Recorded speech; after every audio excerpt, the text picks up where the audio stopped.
Assalamu alaikum. I am your biology teacher from Honors Kindergarten and Secondary School, Lahore.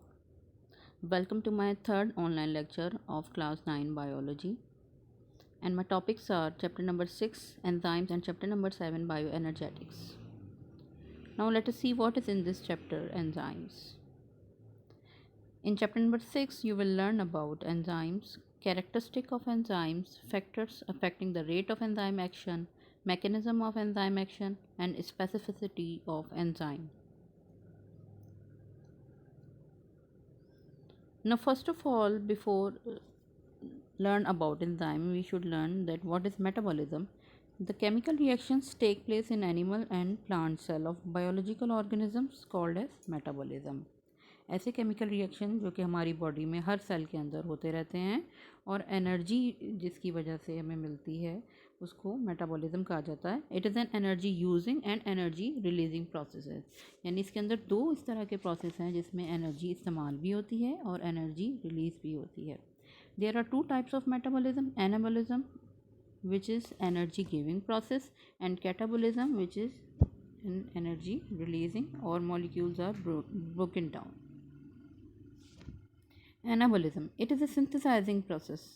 Production of carbohydrate in plants is the example of anabolism by the help of photosynthesis.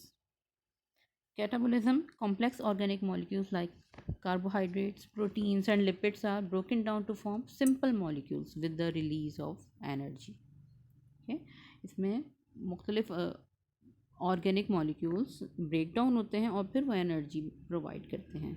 और जो ये तमाम जो food है वो हम लेते हैं through digestive system.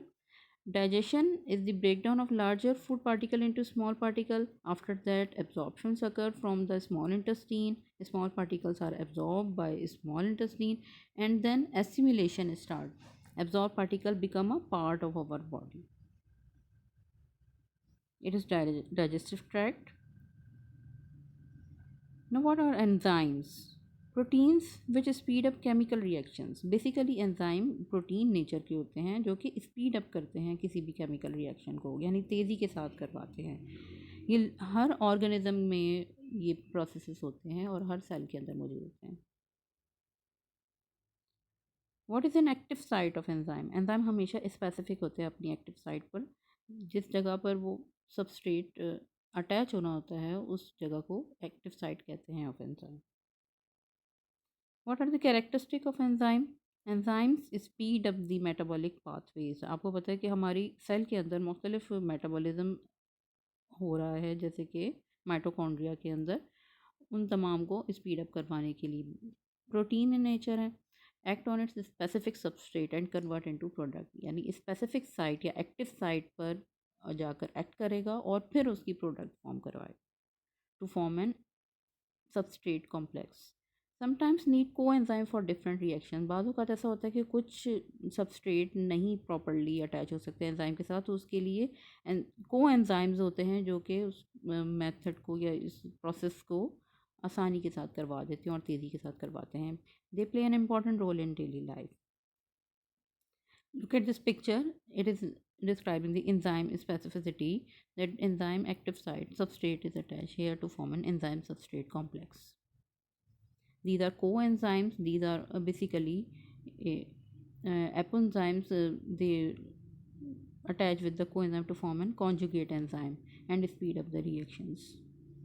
What is the mode of action of coenzymes? Look at this picture. That proteinous portion of enzyme attached with the cofactor which is a non-protein portion, and finally holoenzyme form which is a whole enzyme, and it is the enzyme substrate complex formation. It is the mode of action of cofactors. Okay, cofactors are also non-protein portion and they combine with the protein portion of an enzyme to form an holoenzyme. These are two examples. What is activation energy? It is a minimum energy required to start a reaction. हर reaction को start करने के लिए कुछ energies require होती हैं. Enzymes को भी एक्ट करने के लिए कुछ एनर्जीज रिक्वायर है, यानी कोई सर्टेन उसको स्पेसिफिक एनवायरनमेंट प्रोवाइड होता है. Okay, energy of a reactant. Look at this picture that it is a free energy and activation energy without enzyme बहुत ज़्यादा टाइम टेकन होती है। आप अब यहाँ पर देखें कि ये जो रेड है it is an without enzyme, activation enzyme without energy without enzyme, and it is change in free energy, यानी एक्टिवेशन एंजाइम विद एंजाइम्स अगर होती है एक्टिवेशन एनर्जी तो वो तेज़ी के साथ होती है। What are the types of enzyme? Enzyme can be categorized on the basis of the site where they work. यानी जिस जगह पर जाकर उन्होंने काम करना है वहीं पर उसके ही अकॉर्डिंगली टाइप्स को डिस्क्राइब किया गया है। These are intracellular enzymes and extracellular enzymes. The examples of intracellular enzymes are enzymes of glycolysis working in the cytoplasm. Okay? इसमें ये बताया हुआ है कि ग्लाइकोलिसिस के लिए जो भी रिक्वायर होते हैं enzymes, enzymes of glycolysis working in the cytoplasm, यानी जो ग्लाइकोलिसिस के लिए जो भी एंजाइम है वो साइटोप्लाज्म के अंदर मौजूद है, यानी ग्लाइकोलिसिस का तमाम प्रोसेस साइटोप्लाज्म के अंदर हो रहा है और वो एंजाइम उधर मौजूद हैं। और जैसे ही कार्बोहाइड्रेट के ग्लूकोज मॉलिक्यूल एंटर होते हैं वो उसको करना शुरू कर देता है मेटाबोलाइज। एक्स्ट्रा सेलुलर एंजाइम है जैसे कि पेप्सिन एंजाइम है वर्किंग इन स्टमक, यानी स्पेसिफिक है कि पेप्सिन एंजाइम सिर्फ स्टमक के अंदर ही मौजूद होता है और वो पेप्सिनोजन को पेप्सिन में कन्वर्ट करता है by the help of HCl। और ये एंजाइम हमेशा वर्क करेगा किसके ऊपर? पेप्सिन हमेशा प्रोटीन्स के ऊपर ऐड करेगा, ये किसी और दूसरे ऑर्गेनिक मॉलिक्यूल्स पर नहीं अटैक करेगा। What are the uses of enzyme in food industry, brewing industry, paper industry and biological detergents? Formation में एंजाइम्स का बहुत ज़्यादा इस्तेमाल किया जा रहा है, ये स्पीड अप करवाता है रिएक्शंस और ये तमाम नई प्रोडक्ट्स फॉर्म करते हैं।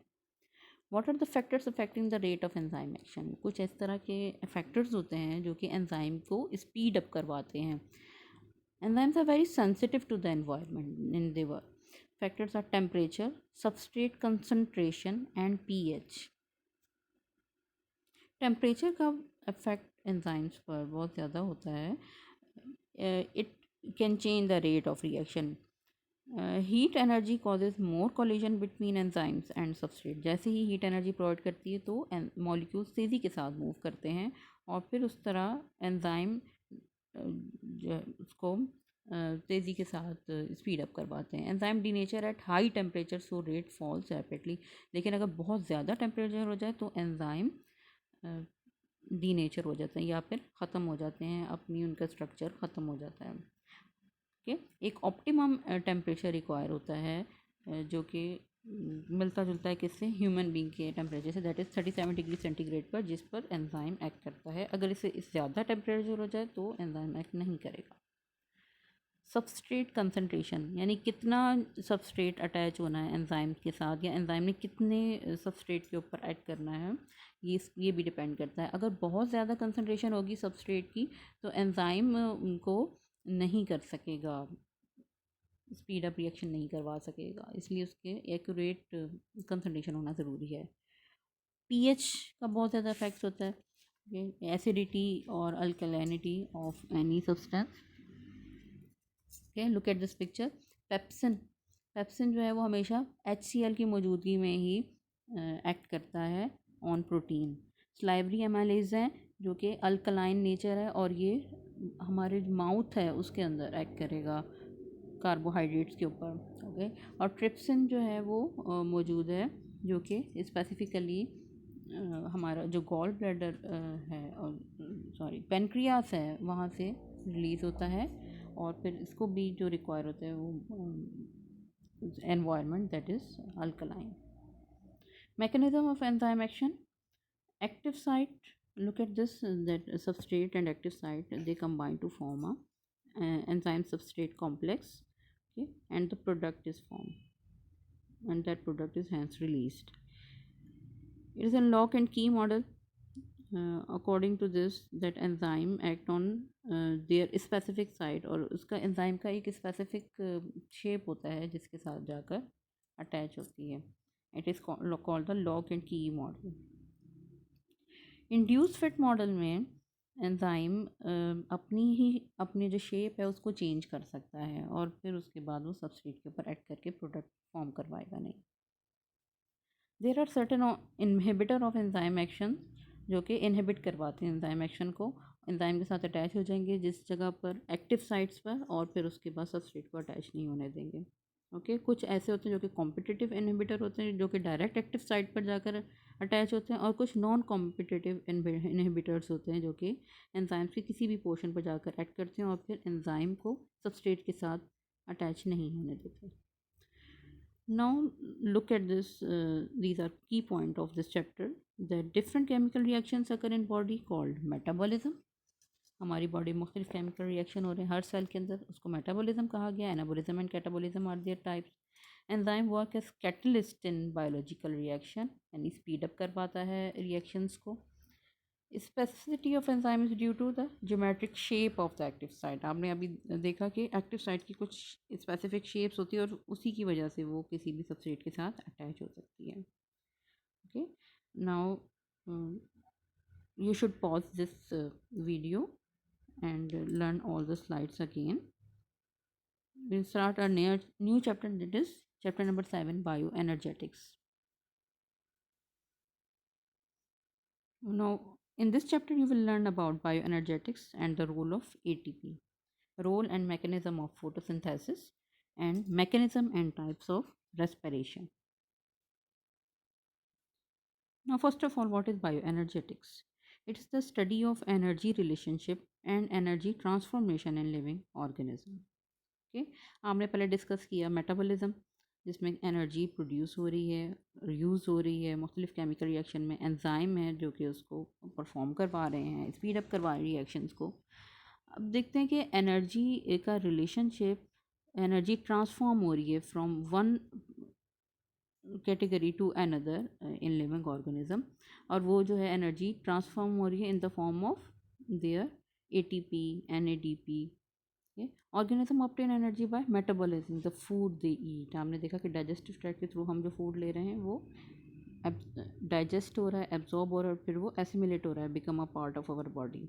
एसिमिलेशन के दौरान जो एंजाइम्स रिक्वायर होते हैं और फिर वो एनर्जी हमें प्रोवाइड करते हैं, this called by energetics. Component of food जो कि हम लेते हैं ग़िज़ा के अंदर, ओके, ये तमाम जो हमें एनर्जी प्रोवाइड करते हैं। Now what is the flow of energy? Look at this picture, that reduction of carbon dioxide जो कि आप फूड स्टफ में लेते हैं, जैसे कार्बोहाइड्रेट, हाइड्रोजन एंड ऑक्सीजन, यानी कार्बोहाइड्रेट फॉर्म में। ये एनर्जी डाइजेस्ट होती है, एब्जॉर्ब होती है और फिर एसिमिलेट होती है, तो ऑक्सीडेशन होती है इस फूड स्टफ की और एनर्जी रिलीज होती है। ठीक है, और ये एनर्जी स्टोर होती है in the form of ATP, adenosine diphosphate combine with the phosphate molecule to form an adenosine triphosphate. Transformation of energy stored in ATP। अब ये जो ट्रांसफॉर्मेशन ऑफ एनर्जी हुई यानी कि ADP के साथ फॉस्फेट मॉलिक्यूल कंबाइन हुए हैं और न्यू एनर्जी फॉर्म हुई है, ये तमाम की तमाम कहाँ पर स्टोर होती है? In the form of ATP। और फिर यही एनर्जी दोबारा हमारे जो मुख्तलिफ काम हम कर रहे होते हैं, जो भी फिज़िकल एक्टिविटी हो रही होती है उसमें रिक्वायर होते हैं, या फिर सेल के अंदर जो प्रोसेसेस हो रहे हैं उनके लिए ये एनर्जी रिक्वायर होती है। ओके, अब इसमें ये बताया हुआ है कि एक्टिव ट्रांसपोर्ट के थ्रू जो ये मेंटेन करता है, केमिकल सिंथेसिस में जो है ये रिक्वायर होती है, and heat energy is released. What is oxidation and reduction reaction? ये तमाम जो प्रोसेस हो रहे हैं by oxidation and reduction reaction. For all life processes redox reaction are the direct source of energy. Oxidation reduction reactions को redox reactions भी कहा जाता है। ये डायरेक्ट सोर्स है एनर्जी, यानी डायरेक्ट हमें एनर्जी प्रोवाइड करता है। ओके, और किस तरह से करते हैं? By exchanging the electron. Electron जो है एक्सचेंज होते हैं। The loss of electron is called oxidation. जब इलेक्ट्रॉन्स लॉस हो रहे हैं या रिलीज़ हो रहे हैं उस प्रोसेस को ऑक्सीडेशन का नाम दिया गया है, और जब इलेक्ट्रॉन्स ऐड हो रहे हैं किसी भी कंपाउंड में तो उसको कहा जाता है reduction reaction. What is ATP? Adenosine triphosphate. The major energy currency of all cell is a nucleotide called ATP. ये भी न्यूक्लियोटाइड है। आप इसका स्ट्रक्चर देख सकते हैं, that ribose sugar combine with adenine nucleotide and 3-phosphate to form ATP. It is main energy source of majority of the cellular function, यानी ये मेजर एनर्जी सोर्स है, मुख्तलिफ सेलुलर प्रोसेसेस के लिए रिक्वायर होता है। What is photosynthesis? फोटोसिंथेसिस आपको पता है कि वो प्लांट सेल्स में होती है। Okay, or it is the synthesis of glucose from carbon dioxide and water in the presence of sunlight and chlorophyll. Chlorophyll already present है in the cell, and carbon dioxide from the air, and glucose which is synthesized by carbon dioxide and water in the presence of sunlight. It is the equation of photosynthesis. It describes that carbon dioxide combined with water in the presence of light and chlorophyll to form a glucose and water. Oxygen is released here. It is the process of photosynthesis, that plant making their own food in the form of glucose. What is the mechanism of photosynthesis?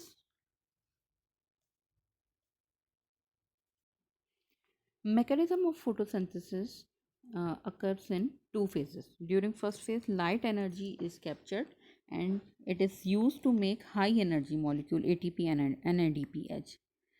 Okay, these reactions are known as light reactions. ये light reactions किस जगह पर होते हैं? On thylakoid. Okay, during second phase, carbon dioxide is reduced to make glucose, and in this phase the energy from high energy molecule ADP and NADPH is utilized. यानी दूसरी process में dark reaction के अंदर energy आप देख रहे हैं कि इसमें यूटिलाइज हो रही है, इस्तेमाल हो रही है, इसको कहते हैं dark reaction. Okay, dark reaction किस जगह पर होता है? In the stroma of chloroplast. जबकि लाइट रिएक्शन किस जगह पर हो रहा था? On thylakoid membrane of chloroplast. Light reaction of photosynthesis आप इसमें देख सकते हैं कि जब chlorophyll molecule absorb light, their energy level increases and their electrons are emitted. Look at this picture. Electrons are pass to electron transport chain to produce ATP. अब ये electron transport chain में ट्रांसफर होकर ATP form करवाते हैं. Light also breaks water molecule. It is called the photolysis. Light breakdown is called the photolysis. और oxygen release हो जाती है इस प्रोसेस में. The hydrogen atom of water give electron to chlorophyll and become ions, and the electrons of chlorophyll after the production of ATP and hydrogen ion of water are used for the reduction of NADP into NADPH. यहाँ पर देखें कि ये तमाम process इसमें दिखाया हुआ. Dark reaction of photosynthesis. In this reaction, carbon dioxide molecule are combined with 5 carbon compound. Okay, और फिर वो split होता है into 2-3 carbon compounds. 3 carbon compound reduce हो जाता है again into 3 carbon carbohydrate by using ATP and hydrogen. Okay, फिर उसके बाद 3 कार्बन कार्बोहाइड्रेट आप देख रहे हैं कि ये यूज्ड हो जाती है to regenerate the original 5 carbon compound. This step is also utilise ATP. इस तरह से ये पूरा प्रोसेस जो है वो चलता रहता है. ओके, इसको केल्विन साइकिल भी कहा जाता है. लिमिटिंग फैक्टर इन फोटोसिंथेसिस, यानी कब जाकर जो है फोटोसिंथेसिस जो है वो स्लो डाउन हो सकती है या स्पीड अप हो सकती है. Effect of light intensity and temperature. Obviously in the presence of sunlight है, अगर टेम्परेचर इंक्रीज है बहुत ज़्यादा तो ये इफेक्ट करती है, लेकिन उसके लिए एक मॉडरेट टेम्परेचर भी रिक्वायर्ड होता है. Effect of carbon dioxide concentration. अगर माहौल में बहुत ज़्यादा कार्बन डाइऑक्साइड कंसनट्रेशन है तो भी फोटोसिंथेसिस का प्रोसेस अफेक्ट होता है. Now second one is respiration. आपको पता है रेस्पिरेशन का जो प्रोसेस है वो मुख्तलिफ लिविंग ऑर्गेनिज्म में हो रहा है. ओके, ब्रीथिंग एक अलग स्टेप है, लेकिन रेस्पिरेशन अगर आप बात करें तो सेलुलर रेस्पिरेशन हमारे बॉडी के हर सेल में हो रही है, जिसमें ऑक्सीजन ट्रांसमिट हो रही है. In this burning process oxygen is use to break the carbon and hydrogen bond present in the food. Okay, यानी सेल के अंदर जाने के बाद जो जितने ऑर्गेनिक मॉलिक्यूल हैं वो फिर ब्रेक डाउन होते हैं. The presence of oxygen is called respiration. Okay, और ये जो ब्रेक डाउन है वो क्या कर पाती है? एनर्जी प्रोवाइड करती है. एनर्जी यील्डिंग प्रोसेस है. This cellular energy yielding process is called cellular respiration. Cellular respiration के टू मेथड्स हैं, aerobic respiration and anaerobic respiration. अब ये इसका नाम डिस्क्राइब कर रहे हैं that aerobic respiration occurs in the presence of oxygen. Okay, और जिसमें कंप्लीट ग्लूकोज ऑक्सीडेशन होती है और कंप्लीट जो इसकी ब्रेकडाउन होगी ग्लूकोज की और वो एनर्जी प्रोवाइड करेगा. Look at this equation that when glucose combine with oxygen in the presence of oxygen obviously aerobic respiration हो रही, तो कार्बन डाइऑक्साइड रिलीज होगी, वाटर रिलीज होगा और एनर्जी प्रोवाइड करेगा। Anaerobic respiration occurs in the absence of oxygen. Glucose is incompletely oxidized with less amount of energy release. यानी glucose completely oxidise नहीं होता, एनर्जी रिलीज भी कम होती है। ओके इसमें जो फर्स्ट फेज़ है उसमें ग्लूकोज ब्रेक डाउन होता है into 2 molecule of pyruvic acid.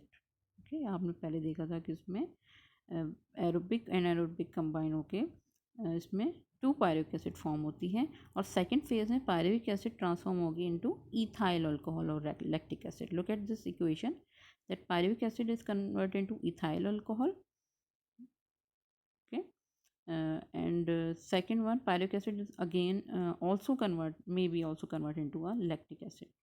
Okay, it is the mechanism of respiration. Glycolysis, that it is the complete oxidation of glucose. After that there is a Krebs cycle, incomplete oxidation and with the release of energy, and it is the electron transport chain जो कि energy provide करती है in the form of ATP and NADP and NAD and FAD. Okay, it is the final step which is the electron transport chain.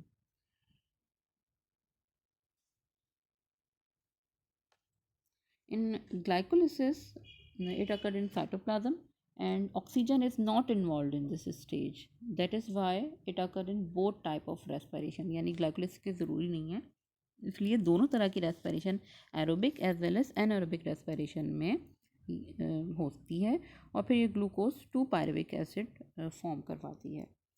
Okay Krebs cycle में pyruvic acid molecule completely oxidise होता है along with formation of ATP, NADH and FADH2। Okay before entering in Krebs cycle pyruvic acid is change into 2 carbon compound called acetyl coenzyme. अब आप यहाँ पे देखें acetyl coenzyme में convert हो गया।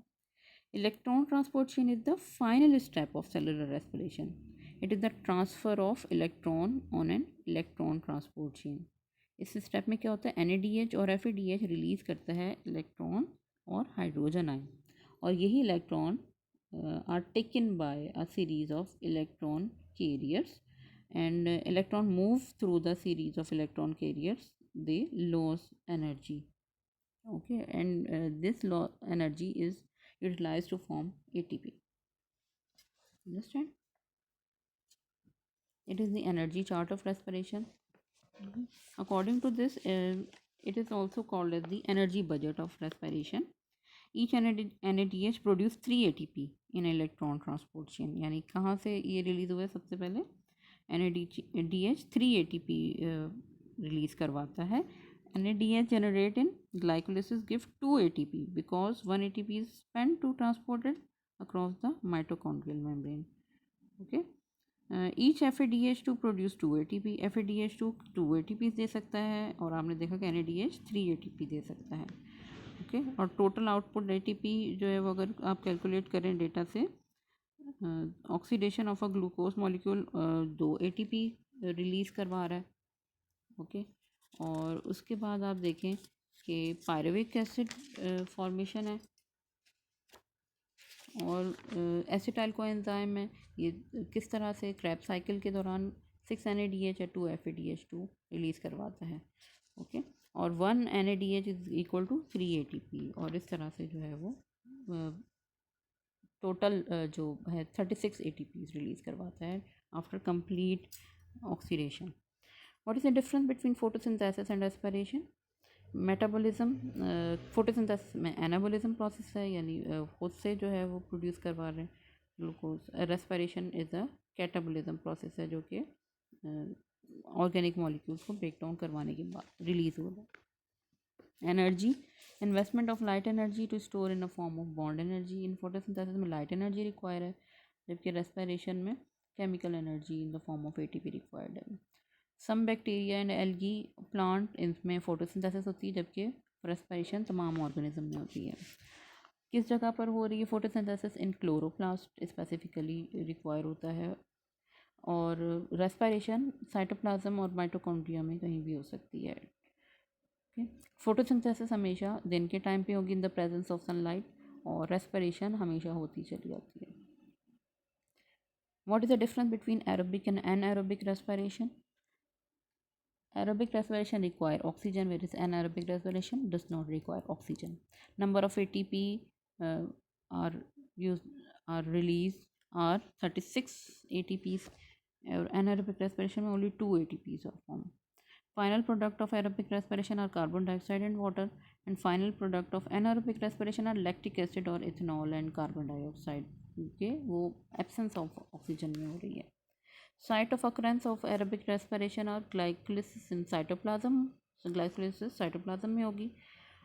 और Krebs cycle and electron transport chain कहाँ पर हो रही है? माइटोकॉन्ड्रिया में, जिसमें वो ज़्यादा ATP molecule release करें in the form of ATP, NADPH and FAD. Okay, anaerobic respiration cytoplasm में होती है. क्या इंपॉर्टेंस है एरोबिक रेस्पिरेशन की? It is a major source of energy for organism, and anaerobic respiration is source of energy for anaerobic organism. Source of energy for aerobic organism in short supply of oxygen. अगर कहीं short supply of oxygen है तो उसमें भी ये हो सकती है. Source of many products, ethanol, cheese. ठीक, तो ज़्यादातर और जो ऑर्गेनिजम्स होते हैं उनके अंदर होती है.